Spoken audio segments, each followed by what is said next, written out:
Ever since the end of Thriller Bark, there's been a lingering thread that Oda's refused to pull on. This is the past of Brook, which we are finally learning about within the Elbaf arc. We've learned that Brook saved a kingdom as he witnessed something unforgivable. He carries a grudge against a woman that he once cared for deeply, and he became a pirate, died, and came back as a skeleton, spending 50 years alone in the Florian Triangle, playing music to nobody. We all kind of accepted that this was his deal. He's a funny skeleton man making panty jokes, and he has a whale backstory. But chapters 1183 and 1184 have opened the vault on Brook's pre-pirate life. Oda is revealing Brook's direct ties to the Holy Knights, the world government's systematic destruction of nations, along with Imu's possession mechanics and potentially one of the oldest unanswered questions in One Piece, which is the true origins of Binks Sake. Oda's dropped this flashback in the middle of Loki clashing with Imu. He's revealing to us that whatever happened in Esperia is load-bearing for the endgame of One Piece. By the end of this video, I'm going to show you exactly why Brook's backstory matters. But you know whose legendary backstories we do know about? These are the individuals who are subscribed to the channel. Only 10% of the people who watch these videos are subscribed, so if you enjoy this content, then make sure to hit the bell notification and subscribe button for even more One Piece videos just like this. Brook was born 90 years ago in the Esperia Kingdom, a West Blue nation whose entire identity revolved around music. Their national industry was crafting instruments. Shops were dedicated to building every kind of instrument imaginable. There was also a opera house where performances had drawn big crowds, a harbour called Silo Port. Even the castle had a massive harp built into its architecture. Musical talent was the fastest route to become a celebrity within this country. Brook and Queen Candle were described as Esperia's two biggest stars. Brook casually explains to his crewmates that this nation no longer exists. Brook explains why the woman frozen in Ragnir's ice is someone that he simultaneously despises but cannot bring himself to kill. The name Esperia is worth paying attention to. It derives from the Greek Hesperos, which means the evening star, the western land. In ancient Greek tradition, Hesperia referred to lands to the west, which tracks with its West Blue location. What's interesting about the land of Esperia is the role that music has been playing within the story of One Piece. The drums of liberation are a heartbeat rhythm that's tied to the awakening of Nika. Luffy insisted on a musician before a cook, a doctor, or even a shipwright. Joy Boy's will is literally carried via sound, and now we learn that there was an entire civilization built around music, and similar to locations like God Valley, it was wiped from existence. Imu has his own unsettling relationship with music. Remember when he arrived at Elbaf and everything around him came alive and started singing? The dark, twisted musical energy feels like a corruption of something that once belonged to the other side. It's as if Imu had taken music, a force that is tied to liberation and joy, and he had bent it into a tool of control. In chapter 1184, we see Brook as a child. And similar to a lot of childhoods within One Piece, his backstory reveals that it was a grim one. Brook grew up in a junkyard. He was dirt poor, eating toads and whatever he could scavenge, as he was genuinely questioning why he was alive. While his family was starving, he blamed the king for the poverty around him. As he watched the wealthy kids attending music school through windows, Brook was desperate to touch real instruments, but the kids chased him off because he smelt terrible. The villagers called him a stain on the kingdom. We also learn that while he was young, he actually was terrible at music. Brook built his very own violin out of scraps in the junkyard and started teaching himself. This is where Prince Reuven enters the story. Reuven was 21 at the time, already a grown man, but he disguised himself and snuck out of the palace to roam around the poorer districts. He stumbled across the 11-year-old kid playing a janky homemade instrument in a junkyard. He stopped and listened to Brook. He genuinely enjoyed Brook's music when literally no one else did. The heir to the Esperian throne and a starving orphan catching frogs together as they were cooking with curry powder that Reuven stole from Navy ships and were bonding over food and sound with no idea what was coming. Reuven never told Brook who he really was. Then Brook gets grabbed by the Marines. They accuse him of being a smuggler, roughing him up over what amounts to stolen curry powder. Brook is beaten and he's certain that he's about to die as he starts singing. His logic as an 11-year-old is that singing will make dying quicker and less painful.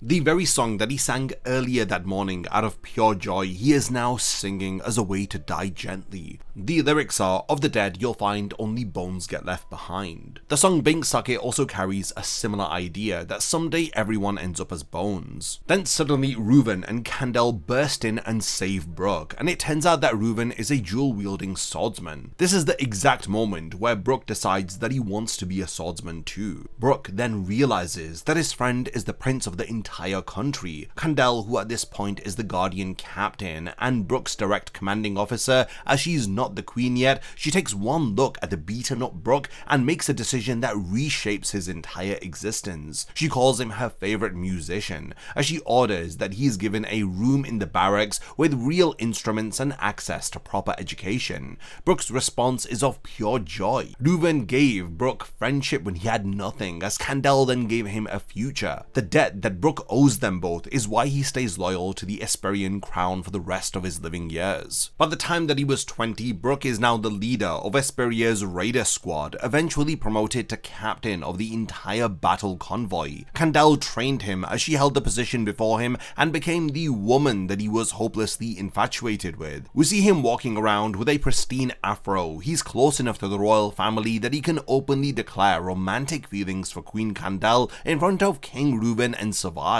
This is because Reuven half-jokingly threatens execution for conspiracy. Reuven is a very likable character. He has a big oafish build with messy hair, dorky dad energy, which masks a genuinely kind ruler. Reuven is the exact type of character Oda writes to steal your heart right before ripping it out. There's a theory that makes this character a lot more heavier. People have pointed out that Reuven gives off Davy Clan energy. He has a similar build, demeanor, and hair. We know from the God Valley flashback that the world government has been hunting the Davy Clan for centuries, and that Garling specifically discovered Davy Clan members on God Valley, which is what triggered the native hunting competition. If Reuven carries Davy blood, then this might help to explain why Esperia was targeted. The title for chapter 1183, Good Morning Yo, is actually a bilingual pun. Ningyo means mermaid in Japanese. It's also the name of one of Brooks' songs that he insists on rehearsing at dawn, annoying everyone in the kingdom. The relationship that ties everything together is Brook and Princess Shuri. He trained her in swordplay as he sang Binks Sake with her, and he told her his dreams of becoming a pirate, even striking a pose that would mirror the Nika pose from chapter 635. Shuri adored Brook enough to offer to marry him when she grew up, which Brook rejected because her nose was still runny. During an attack by the Molon family, a gang that keeps trying to kidnap Kandel for their boss, who is called Don Molon, here we see Brook's combat ability for the first time chronologically. He ran into the gangsters earlier that day at Silo Port and hit them all with his quick draw sword style. The cuts didn't register immediately as Brook went about his day. He had this whole comedic scene with Reuven about loving Kandel, and only when the gangsters finally reached the opera house did every single one of them collapse at the same time. Kandel walked out to cheers as Oda is showing to us Esperia, which was a warm, funny musical kingdom where everyone has a role and the bonds are real. By chapter 1184, the flashback jumps forward 7 years, which puts us at 63 years before the present timeline. 63 years ago is the exact year that Loki was born, and the same year a young Charlotte Linlin was abandoned on Elbaf. So while Brook is living his best life in a music kingdom, the future Big Mom and the cursed prince of Elbaf are both entering the story elsewhere. Oda syncs Brook's timeline to Elbaf's on purpose. Shuri is now 14, Brook is 27, and she's still fawning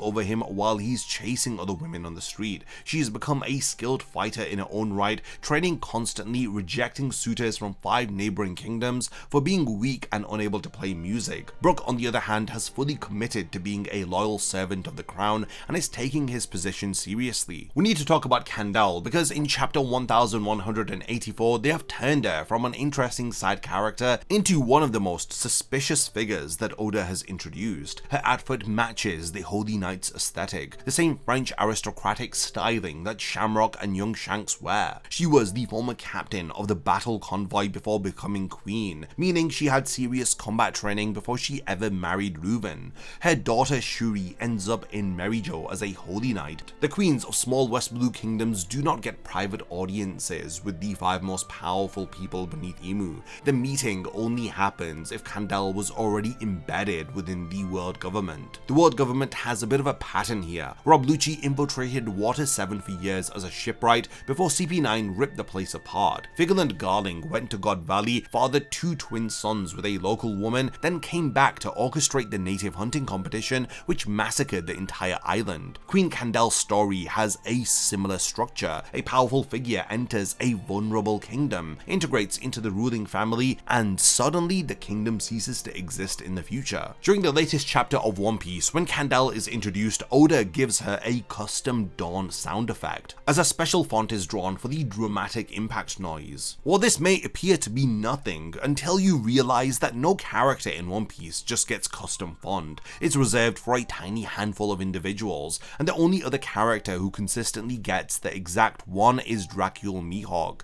the world's greatest swordsman. His Baratie introduction used the same treatment. Oda does not hand out matching sound effects by accident, which means that he is secretly linking Kandel to Mihawk. There's already a ton of fan theories which suggests that Mihawk may descend from a Holy Knight bloodline. The second detail is the crowd. When Kandel saves the day, the citizens cheer that she saved the country again with a smile. The word savior should make you feel uneasy, because Oda has used that exact framing twice before, for Crocodile in Alabasta and Doflamingo in Dressrosa. Both were beloved public heroes, and both were running long cons on the people worshipping them. A smiling savior within One Piece is almost always someone wearing a mask. The line about the world government being rotten, if the government is going to shield scum like this then our world is doomed, is a line from Prince Reuven, and it's said straight to Kandel. Reuven is the one disgusted by the government, which feeds right back into the Davy theory, a king with rebel blood. Kandel's response is the unsettling part, as she says, "I am nothing more than your devoted steel blade, I'll always be by your side." This is in the same chapter where Oda gives her Mihawk's sound effect. Kandel describes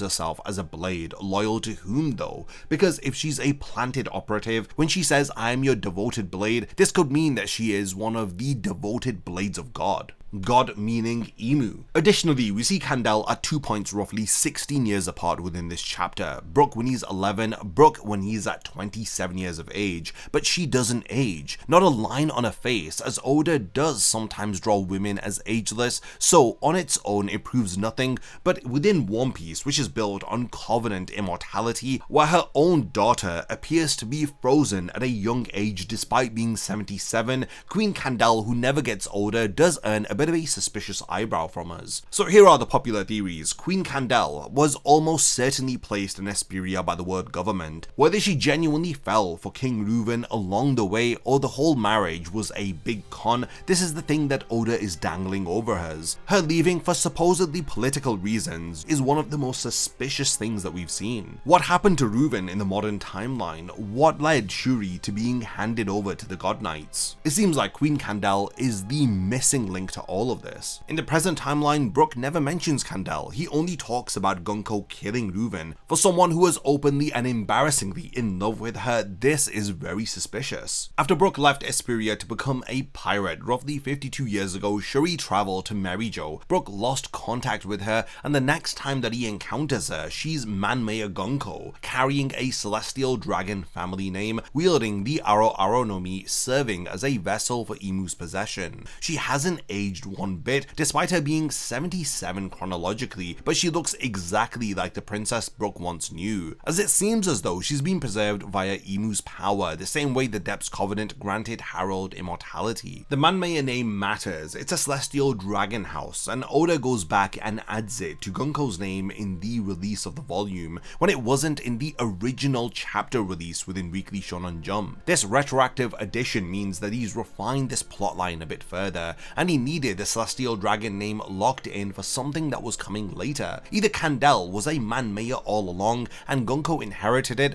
or Gunko was adopted into the world nobility after being taken from Esperia. When Brook first confronted Gunko during the Elbaf invasion, the scene is very painful. He crawls to her location through his bindings, barely able to move. As he addresses her as Princess Shuri, he noted that everything matched: the face, features, mannerisms, everything except her age. Then Gunko's personality cracked open as she fought through Imu's control, unwrapped Brook from his own arrow bindings and begged him to run. The moment here was very brief as Imu seized control again almost immediately and attacked Brook directly, demanding to know how he was connected to Gunko. Usopp arrives to back Brook up, and despite being hopelessly outmatched, he refuses to leave. He stands up and fights the way the giants of Elbaf would have. Both of them were beaten badly enough that when Luffy found them later, he was enraged. Gunko has 3 separate personalities occupying one body. The first is the arrogant celestial dragon persona, the second is Imu's direct possession, the demonic state, and the third is Princess Shuri, who is the real individual who is fighting to surface underneath 2 layers of corruption. The Straw Hats told Brook the decision of what to do with Gunko was his to make. Jinbei bluntly states that he needs to decide whether if she lives or dies soon. This is when Brook decides to tell his crew about Esperia, because the answer to what they should do with Gunko requires understanding who Princess Shuri was before Imu took over her. A lot is happening right now in One Piece: Loki versus Imu, Killingham kidnapping 7 children with a nightmare rain goddess,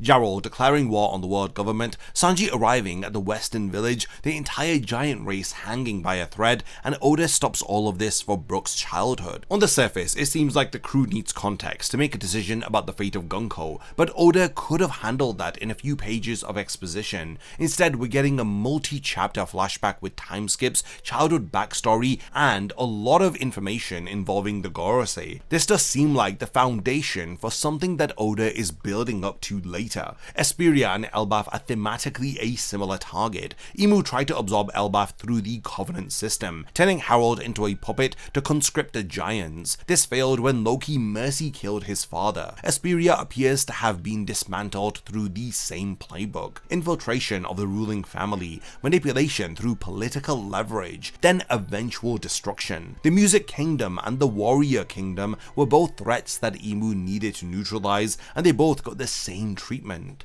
Then there's the Nika pose, which Brook hits in chapter 1183. It's the same pose from chapter 635. Oda is drawing a visual connection between Brook, Esperia, and the Sun God, a swordsman from a music kingdom raised on Binks Sake, making the gesture of liberation, on the island where the Harley contains the oldest records of Nika and the 4 gods, while Imu is physically present on Elbaf. Surely all of this isn't just happening by coincidence. There's also the connection to Thriller Bark that's been floating around by fans. Esperia was a West Blue island that no longer exists. Thriller Bark was originally from the West Blue. People have pointed out that the castle architecture looks similar between the two. While I'm not totally sold on this theory, but it would be cool if Moria stole an entire island and sailed it into the Florian Triangle. And if this island was the ruins of Brook's homeland, this could mean that Brook knowingly or unknowingly sailed through the corpse of his own country without knowing it and spent 50 years trapped there.